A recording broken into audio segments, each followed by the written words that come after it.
রানী রানীদের সাধারণত বিশাল বড় রাজপ্রাসাদ থাকে এবং রানীরা কিন্তু রাজপরিবারের সন্তান হয় এবং তাদের বিলাস বহল জীবন থাকে। কিন্তু এই রানীর ক্ষেত্রে ভিন্ন। তার শুধু নামটাই রানী। সে কোনো রাজার মেয়ে না, তার কোনো রাজপ্রাসাদ নেই, তার শুধু নামটাই রানী। দেখেন যদি তার বাড়ির অবস্থাটা দেখাই, পিছনেই আসলে তার বাবাও নেই, কিছুদিন আগে পরকালে চলে গেছে।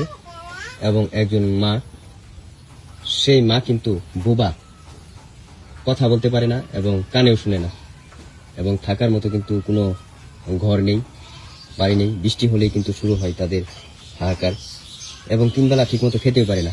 আচ্ছা রানী, তোমরা কি এই পিসের ঘরেই থাকো? আচ্ছা, বৃষ্টি পড়লে অসুবিধা হয় না? তোমার বাবা তো কিছুদিন আগে পরকালে চলে গেছে, তাই না? তোমার মা কি সত্যি প্রতিবন্ধী, কথা বলতে পারে না এবং কানে শুনে না?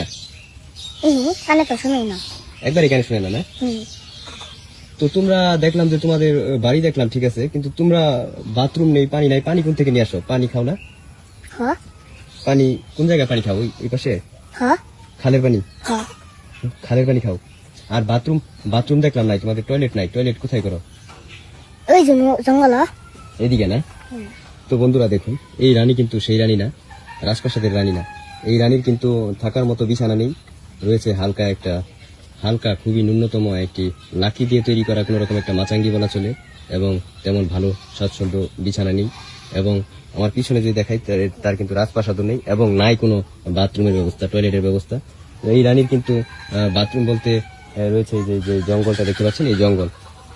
তো বন্ধুরা সবাই একটু এগিয়ে আসবেন, যাতে এই রানী একটু সাহায্য পায় এবং তাদের একটা হালকা করে ঘরের ব্যবস্থা হয়। আসলে আমি মনে করি আমার যতগুলো ফলোয়ার রয়েছে, তারা যদি 20 পয়সা করেও দেয়, 10 পয়সা করে দেয়, তাহলে রানীর জন্য বিশাল একটা ব্যবস্থা করা যাবে। তো আপনারা সবাই একটু এগিয়ে আসুন, এটা আসলে আর্থিক বিষয়, একা সম্ভব না, সবাই এগিয়ে আসতে হবে। রানী, তুমি মানুষের কাছে কি চাও বলো তো? কি চাও বলো? কি চাও মানুষের কাছে? তুমি কি চাও? দোয়া চাও?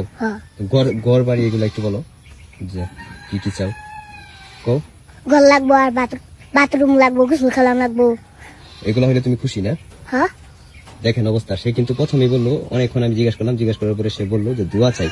দেখেন, মানে ঘরেরটা সে বলতে চাইতেছে না আগেই, সে কিন্তু দোয়াটাই আগে চাইলো। দেখেন তাদের মন মানসিকতা, আসলে এইটুকু মেয়ে আর কতই মন মানসিকতা হবে।